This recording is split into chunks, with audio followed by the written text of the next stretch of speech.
Hello guys. So शेवटचे आता 4 दिवस राहिलेले आहेत आणि हे आहे माझं आजचं वेट. आज 27वा दिवस आहे आणि आता मी वेट लॉस जे होणार आहे ते स्टॉप झालेलं आहे असं घोषित करते, कारण आता हे उरलेले शेवटचे दिवस माझे पिरियड्समध्येच जाणार आहेत आणि पिरियड्समध्ये माझं वजन कमी होत नाही, उलट वाढतं 1 किलोने.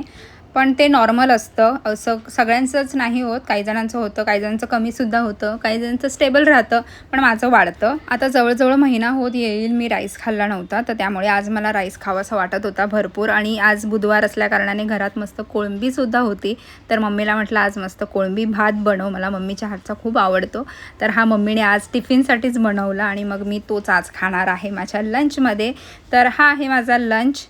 कोळंबी भात घेतलेली आहे, कोशिंबीर घेतली आणि 3 बॉईल एग घेतलेला आहे. ब्रेकफास्ट मी नाही केलेला आहे. त्यानंतर ऑफिसला गेल्यानंतर लंच करायच्या आधी मी थोडंसं हे 4-5 पीस वॉटरमेलनचे आज खाल्ले होते आणि मी माझा फास्ट आहे तो ब्रेक केलेला. त्यानंतर 2 वाजता मी चांगला मस्त लंच केला, एन्जॉय केला अगदी मनापासून. 2 वाजता लंच झाल्यानंतर मी अजिबात काहीही खाल्लेलं नाही आहे आणि त्यानंतर मी घरी आल्यानंतर रात्री पुन्हा एकदा तोच राईस उरला होता तो मी खाल्लेला आहे आणि एक मच्छीचा फ्राय केलेला पीससुद्धा खाल्लेला आहे. सो आज पूर्ण दिवसभर मी फक्त राईसच खाल्लेला आहे आणि हा बासमती होता, त्यामुळे त्याच्यामध्ये एवढं GI नसतं, तर ठीक आहे.